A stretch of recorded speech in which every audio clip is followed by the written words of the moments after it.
Hello and welcome to a brand new episode of Black, White, and Red All Over. I'm Victor Danders, the hardest working man in comics. Brian Seymour, King of Comic Town. Yes, indeed, and we are here for the first episode of 2021. Ladies and gentlemen, we survived! Yes. It was tough. It was a year. Yeah, it was. What episode is this for us?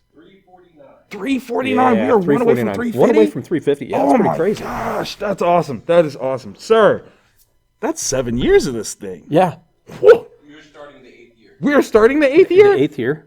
Shut up. Oh, man. Wow.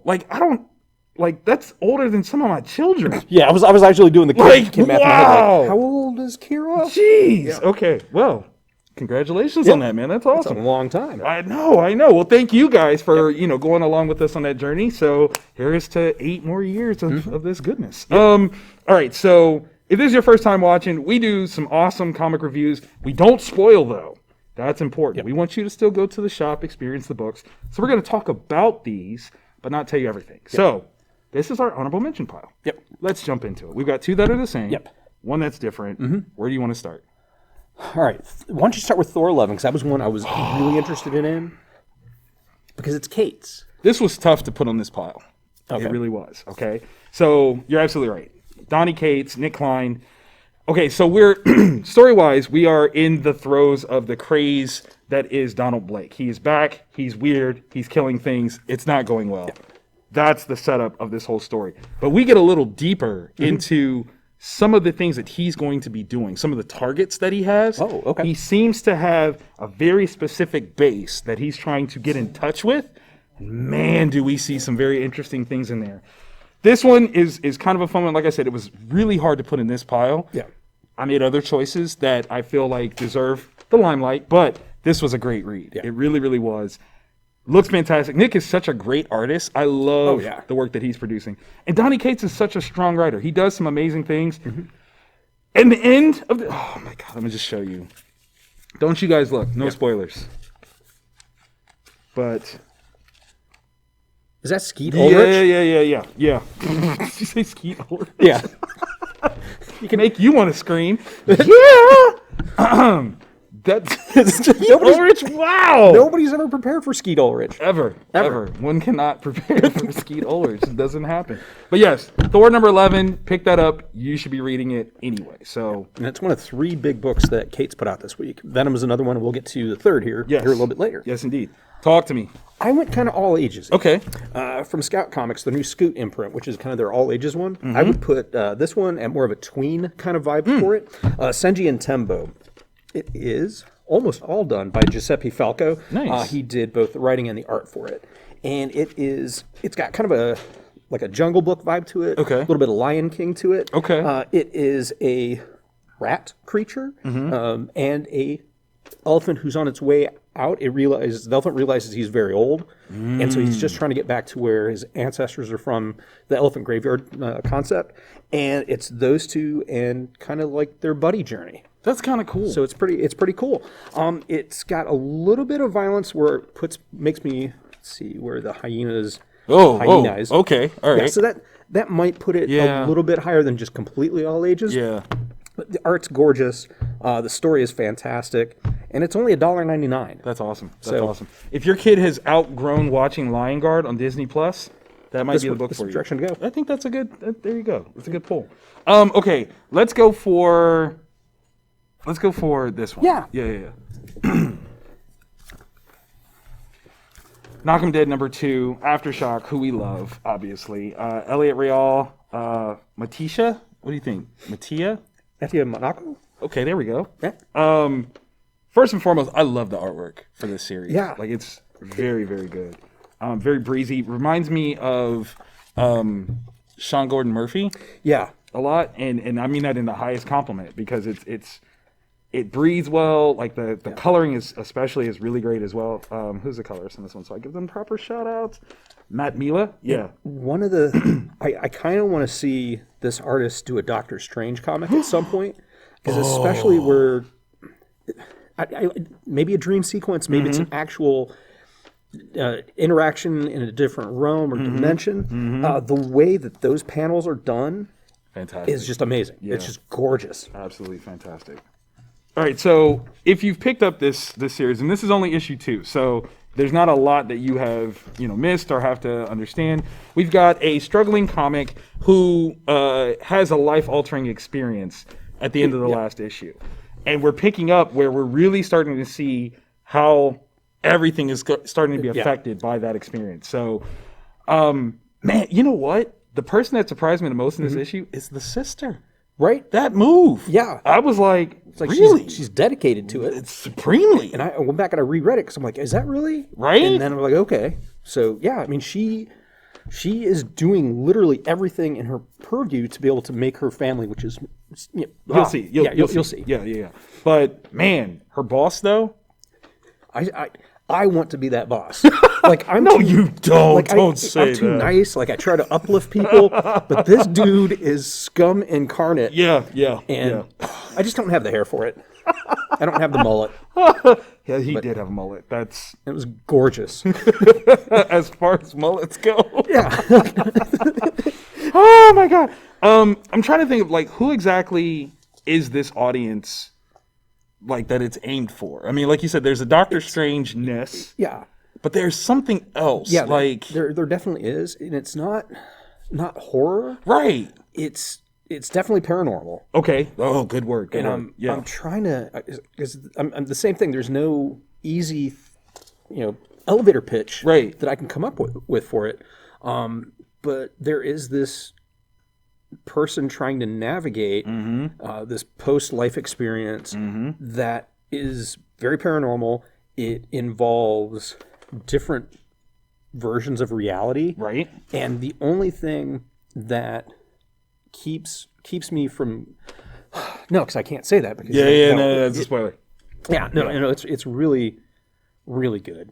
It is. Like, shout out to Elliot. You do phenomenal work. Yeah. Big fans of your work across the board. But this one is such an interesting one, and really, it being here just means like what we have up here is really good to talk about as well. So that's the beautiful part. Like for the most part, I think we loved everything. So far. Okay. Here's one that we disagree with a little. Yeah. A little. Eternals #1. This has been a long-awaited title. Yes. Like, how long has this been pushed back? Close to a year almost. Like, that's what I thought. It's been months, and I think they were originally trying to line it up for when the movie came out. Right. And then 2020 happened, or like it's not going to happen. Right. And there's definitely parts of it. It's Karen Gillan and Asad Ribic Right. are the writer and the artist for it. No-brainer home run talent. Like, easily. We love Karan for, like, Once and Future, like, any number of things. And the book is gorgeous, but I don't quite know. Speak your truth, man. All right, it seems like an awful lot of excess. Yes. For, I'm just going to say it, for a murder mystery. And it's all the other stuff that, like, it's trying to elevate itself when it doesn't need to. Like, it's Gillen and Ribic. Right. You don't have to try. Yeah. You don't have to try. And that was honestly my feeling on this one was Kieran is trying to make us care about the Eternals. Yeah. And, all right, for sake of argument, right, there aren't that many series for the Eternals that work really well. Like, they're Kirby creation. Yes, there is the argument between whether or not that and the Fourth World stuff, which one is better? Yeah. Or maybe there's not really an argument. I think most people would agree Fourth World is better. But, like, it's a good representation. Then we had the Neil Gaiman series. which was also really, really good. Yes. The thing is that the Eternals as a concept is almost over-explained in this series, like just to start off with. And I think that becomes the hard part. Yeah. Like you said, it's so expositionally heavy that it's hard to enjoy. Yeah. And I wanted to love this more, but you had to kind of slog through process. But it's like, I know. Cutting away the excess, it was really cool. Right. You've got Icarus, who is kind of like the hammer. He's the tough guy, the muscle for the Eternals, and he's tasked with releasing somebody who may or may not deserve to be released. Right. And in that process, they find one of their leaders has been killed. Mm-hmm. Everybody wants to point fingers at a particular character Immediately. but Icarus knows, or we think knows better. So we've got this really cool murder mystery being set up, and it's just the access. I'm like, no, just get you guys, Kieran, you do such a good job with almost everything else. It was just very frustrating that there was so much more. But maybe now we're past the exposition. Then we'll get into the real. We'll get into the meat of it, which is what I'm hoping. Yeah. I felt like it was kind of like a DC EU movie where instead of just paying attention to the fact that like it's Superman and Batman, they're like, hey, let me tell you how they became Superman and Batman. We're like, we No. I bought the ticket because it's Superman and Batman. Like, I'm here. I'm already here. We're already here. You don't have to convince me. Speaking of Superman, what a segue. So I took on Superman of Metropolis. This is one of the first Future State books. And let me be flat out honest. The reason why I grabbed this one, Brandon Easton. Like, he is a very talented black comic book writer, which there aren't that many of. So anytime that I know that there's one operating, I am jumping in. I'm definitely going to pick stuff up. Ironically, he did not write the Superman stuff, which is still cool. Still cool.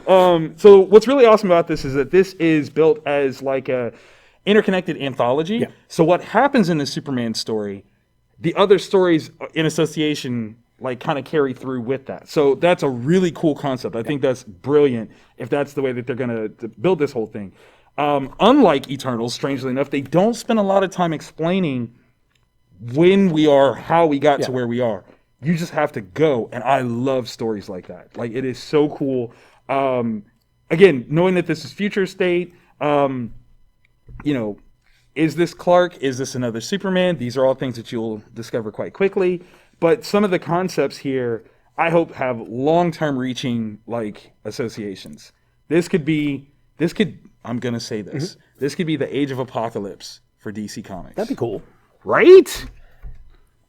Be real Just throwing it out there. Just throwing it out there. It could. Yeah. It could. So I'm hoping that it is. No pressure. And if you keep watching this episode, you'll find that that's the only Future State book we review. And that's not because we're not excited for Future State. There's a bunch of them. Yeah, there's some boxes still on a FedEx truck somewhere. So like, I wasn't going to say that, but I will. I'll call them out. Yeah, there's some FedEx driver that's got like all my Batman, all my Wonder Woman, and those are two ones I really, really, really, really wanted to take a look at. And Dark Knight's Death Metal 7, which wrapped up this week. Right. Kind of wanted to review that. So yay! Yeah, you can't see my frown. Yeah, but it's frown. It's there. I could feel it. I could feel it. All right. Also, Boombox. On my all ages kick. Love it. And apparently my quest to unknowingly pick up the most Irish book possible each week. All right. So this one is by Conor McCreary. He's the writer. Yeah. Okay. Wait. What's his name? Conor McCreary. But he was born. If Google was not lying to me, he was born in Montreal. So, but that with a name like that, I mean, you're granted an honorary. Like you're automatically a Celtic. I mean, citizen. You sure it's not like Montreal, Ireland? Like, did you? Yeah. Did you ask that question? I should have. You got to be specific. But like, all right. So this story, it's this 12-year-old girl, and unless I'm mistaken, she's in Ireland because there's references and words that all. Her name's Sorsha. So, and spelled correctly. So, nice. So, let me see. So it's another one where the Padre Sorsha. So like it's another one where the letterer is just got to be like turn spell check off and just go with you God. Want me to spell what now? Like, is it pronounced with an H? And so, all right, 12-year-old girl. She is with her friend at the beginning of this, and there's this legend about a witch that lives in a tower outside of their city. And what we begin to find out is this little girl, Sorsha, might be more than just some 12-year-old girl. And you begin to meet her family. God damn, this was really good actually, because it gave me vibes of like Moana, Brave, Frozen. The first one, the second one was more Godfather 3 of the series. But, my daughters would fight you for this. But it's like this really cool coming of age story where she's just not a normal girl. There's something special. There's a shine to her, and we find out this world that seemingly on the surface is a lot like ours. There is a supernatural element. There's a mystical element to it, and Yeah, it's really, really cool. It automatically the way Connor writes the story, we begin to feel for her, awesome. for her son, for her brother, for her grandma, why her mom's not in the picture anymore, and it's just really, really good. So pick it up. I love it. This is awesome. Yeah, and this one I would gear more towards it. Tweens or maybe a little bit younger, just because the way they talk is a little bit more sophisticated, but it is definitely really good. I think Hera would love that one, so I might have to buy It's that. really solid. Yep. Okay, which one do you want to go? This is a toughie, Right? Because they're both really good. Indeed. Yeah, let's go with that one. Okay, all right. Scout's Honor, number 1. David Pipos? I believe so. Okay. Luca I'm going to screw this one up. Casalaguida? Yeah, I handle all the Okay, Irish names. all right. Hopefully. Matt Mila on colors again, which is awesome. Okay. This one is interesting because this had like a bit of a preview Yeah. in books coming up. Okay, how can we talk about this without spoiling anything? Have you seen the original Planet of the Apes? And the reason I say that is because it's post-apocalyptic. Yes. And in this particular recapturing of civilization, instead of like a Bible or the Wizard of Oz, Zardoz, it's like the Boy Scout handbook. Yes. And that is their basis for society and their belief system. Yes. But it's not the Boy Scouts that we know. No, it is next level post-apocalyptic version of the Scouts.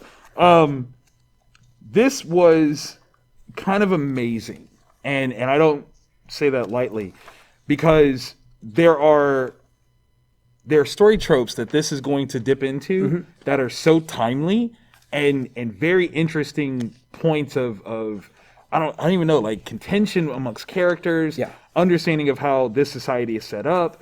It's so freaking cool and really, really good.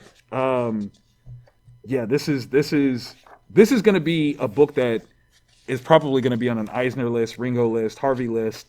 If not, I'm going to be absolutely shocked because it's daring to tell such a crazy dope story and starts off really well, both building the history of things, like creating the world, structure that we need to understand. This is amazing.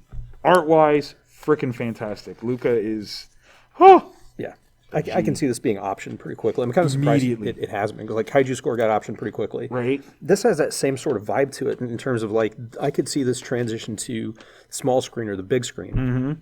And the stuff where you would, the things that you would expect to find in a post-apocalyptic thing, we're seeing, but they're slightly different, because this particular moment, I thought was going to go a different way. Right. And that's really, really cool, and it made other things in the story make sense with us. Like, why would the character do this?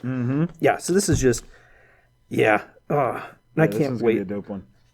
Yeah, absolutely dope one. And this is another thing where, like, you were kind of commenting off camera how Marvel has gotten really used to using like guides and info structures in part of the story. But I love that AfterShock does it as this background piece at the end. Yeah, you're not like hit in the face with it 2 pages in, like, oh god, I have to read all these. Yeah. No, at the very end, you're like, oh, because it's kind of like an after dinner sorbet, and like, okay, that's why this badge is cool and why this person did that. Which is cool. Yeah, done very well. It's great world building after the story, which is the way that should be. Don't interrupt story to be like, hey, this world is cool. Here's a chart. Show us how cool it is in this story, and then tell us more about it later. Crossover number 3. Donny Cates, Jeff Shaw, D. Knief, John Hill. You guys are crazy. Oh, wow. Mark Waid was story editor? I believe it. Really nice. That's cool. I believe it. This whole series, number 1, I think, is low-key a commercial for somebody's career. I don't know whose. Maybe multiple people's. Maybe. It could be. Because there were a couple options. There was, yeah. There's some references to things. There are this is a crazy great way to shout out your friends. Yeah. And your inspirations. Like, this is such a cool concept. Crossover, the whole point of crossover, the key thing to understand is that the world of fiction has collided with the real world. Yeah. And that has expected crazy results. The range of fiction is unending. Yeah, because that's the thing is we don't have any parameters yet. We know comics, right? But we don't know anything else. So it's this beautiful sort of, I don't even know what to call it. Like, it's not a mystery per se. We're introduced to different characters that have different involvements, or had different involvements before the story literally began. But there are certain like political things that are at play, social things that are at play, and this is like, it's like the greatest 80s movie that never was. Yes. Like, it's a road trip through comics. Yes. On so many different levels. I mean, genre types, like, this moment. Yeah, right? Is so cool. Because you'll see. Yeah. Like, you're going to pick it up and you're going to see. Yeah, you're going to totally see it. It's really good. This character, I thought was dope. Yes. 100%. 100%. Because of the territory that it's walking through, you can have crazy moments like that. And how many people, with how good the first 3 issues have been, how many people are just going to like be texting Donnie or DMing him like, I've got create your own stuff. Go ahead. You think I'm not doing that? I'm totally doing that. Like, background me, please, anytime. And then, like, okay, so with this, is that real? That's real. That is amazing. Yeah, and I actually got up and checked my back issues, and I didn't find it. You don't have any? No, I don't even have the collected for it. Did Donnie write that? Unless I'm completely mistaken, I did a Google search. Right. And unless they're so good at crossovering. I mean, yeah, maybe. Because, and that, again, I think is, I mean, that's Kirkman level, right? Like, genius. To shout out something that, came out a while ago, people weren't really on it, and then you bring it back up like, oh, by the way, ta-da. That's fantastic. That is, I'm impressed. No idea is wasted, people. Yeah. That is the truth. Even if it doesn't seem to work sales-wise, you never know what you can do with it. Crossover, such a great title. It's very interesting. It plays around with a lot of themes, tropes that we love, but it's still kind of a refreshing story. Yeah. And that's the hard part, but that's the magic. Yeah. I love it. I absolutely adore it. We read some good stuff. If you like this episode, give us that thumbs up because we need that kind of action to show that, we're loved. Hey, Jeremy, how many subscribers do we have? I want to get to like, do we have 20, 21 subscribers? Do we have that many? I don't even know. We're not. Have we beaten that? Not yet. No? We're up to 36 subscribers. 1,830. Okay, so our goal for this year is to get up to 2,021 subscribers to this channel. So that is our new goal. And if we hit it, no, not even if, when we hit it, I'm giving away something for free to a random subscriber. That's going down. Yeah. I'm saying it. I'm putting it out there. And the shop can do that too. Comic Town will kick something in. Wait, you've got a comic shop? Yes, Comic Town. Yeah, I mean, that's the best I got. It's all about life choices. Is that where we are right now? Maybe. Yeah, that's the shop. It's a huge space, man. Is this my first time being here? No. Find out more in crossover number 4.